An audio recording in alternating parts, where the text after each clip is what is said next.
série Thunder Force a fait le bonheur des fans de shoot'em up possédant une Mega Drive. Pourtant, bien que cette série reste très associée à la 16 bits de Sega, elle a connu de multiples incarnations sur bien des supports.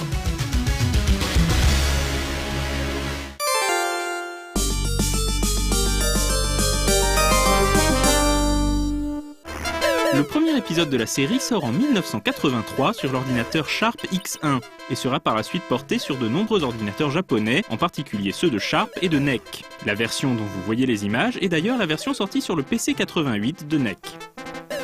Thunder Force est un shoot'em up multidirectionnel en vue du dessus. On y pilote le vaisseau Fire Leo, dont la mission est de donner l'avantage à la Fédération Galactique dans la guerre qui l'oppose à l'Empire Horn. L'Empire Horn possède une forteresse appelée Daira Dizer, supposée invincible car protégée par des boucliers impénétrables. Le joueur est envoyé à la surface de planètes contrôlées par l'ennemi avec la mission de détruire les générateurs de boucliers, puis finalement la forteresse elle-même. Thunder Force est encore très basique comparé à ses successeurs, et le gameplay s'avère très répétitif. N'étant jamais sorti en dehors du Japon, il demeure l'épisode le moins connu de la saga. A noter qu'en 1984, Technosoft publiera un éditeur de niveau.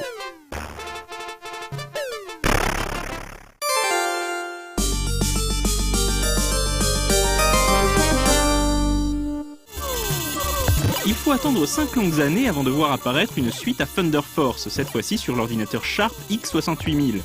L'année suivante, le jeu est porté sur Mega Drive, marquant les débuts de la série sur cette console. Thunder Force 2 est un bien meilleur jeu que son prédécesseur. On retrouve des niveaux en vue du dessus, où il est toujours question de détruire des installations au sol. Mais ces niveaux sont cette fois-ci alternés avec des stages en scrolling horizontal. L'arsenal du joueur a été étoffé avec la possibilité de basculer entre les différentes armes à tout moment, ajoutant une dose de tactique au gameplay. Mais si le joueur est touché par un tir ou un engin ennemi, il perd une vie et toutes les armes collectées jusque-là. Côté histoire, le jeu se déroule un siècle après le premier épisode. L'Empire Horn, que l'on croyait vaincu, ressurgit des tréfonds du cosmos et attaque la Fédération Galactique avec son nouveau super vaisseau de la mort, le Préréos. La Fédération envoie le Fire Leo 02 Excelisa pour contrer cette nouvelle menace. Avec ses graphismes soignés, son gameplay nerveux et sa musique entraînante, Thunder Force 2 est pour beaucoup le véritable épisode fondateur de la saga.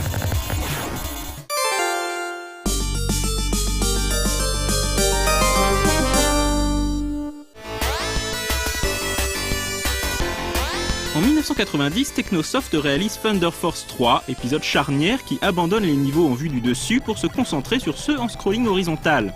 La série a terminé sa mutation, et Thunder Force 3 instaure la formule sur laquelle seront bâtis les épisodes qui suivront.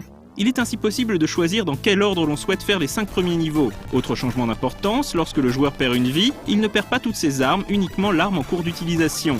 Le joueur a également la possibilité de choisir la vitesse de son vaisseau, ajustant donc sa réactivité selon la situation. L'action se déroule immédiatement après Thunder Force 2.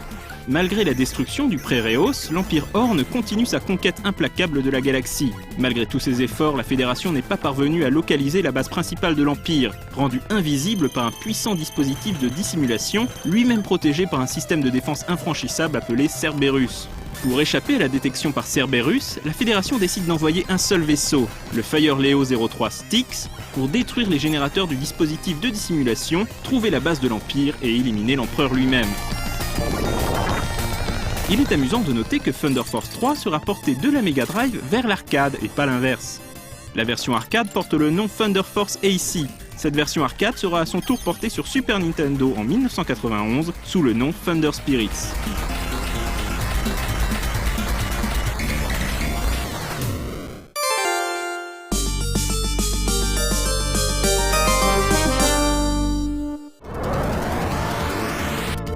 En 1992, la série Thunder Force connaît un ultime épisode sur Mega Drive, mais quel épisode!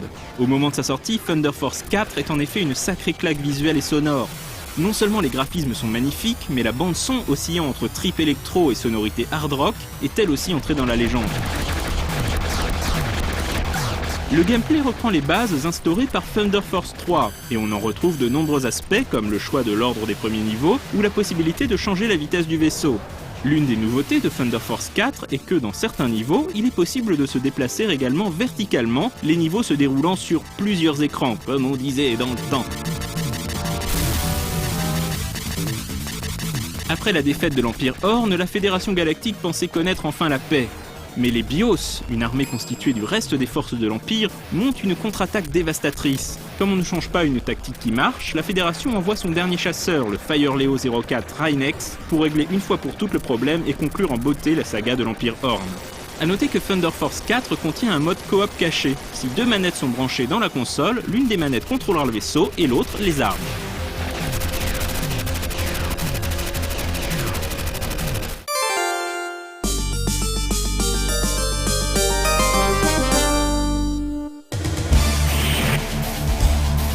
Cinq ans après le 4e épisode, Technosoft renoue avec la saga Thunder Force en réalisant Thunder Force 5 sur Sega Saturn. Très fidèle à la formule de Thunder Force 3 et 4, Thunder Force 5 conserve un gameplay 2D n'utilisant la 3D qu'à des fins purement graphiques. Il s'agit donc de ce que l'on appelle aujourd'hui un jeu en 2D et demi. On note que le jeu n'est pas avare en projectiles ennemis à éviter et en patterns complexes, frôlant parfois le Danmaku. Côté intrigue, le jeu prend cette fois-ci place sur Terre. Après avoir vaincu l'armée BIOS, le Fireleo 04 Rheinex, lourdement endommagé, a dérivé à travers le cosmos et s'est retrouvé sur notre bonne vieille planète bleue. Les scientifiques terriens, en étudiant ce mystérieux vaisseau surnommé le Vastil, ont permis à la technologie terrienne de faire un bond en avant. Pour étudier le Vastil, les terriens mettent au point un super ordinateur appelé le Guardian.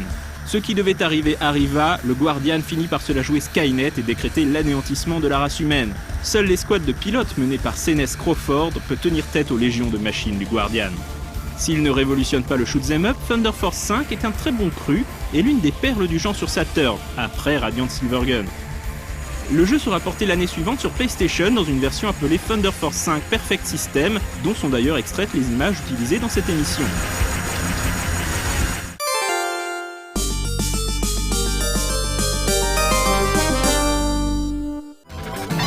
La série Thunder Force a fait son grand retour en 2008, 25 ans après ses débuts sur Sharp X1, dans Thunder Force 6 sur PlayStation 2, qui n'est malheureusement sorti qu'au Japon.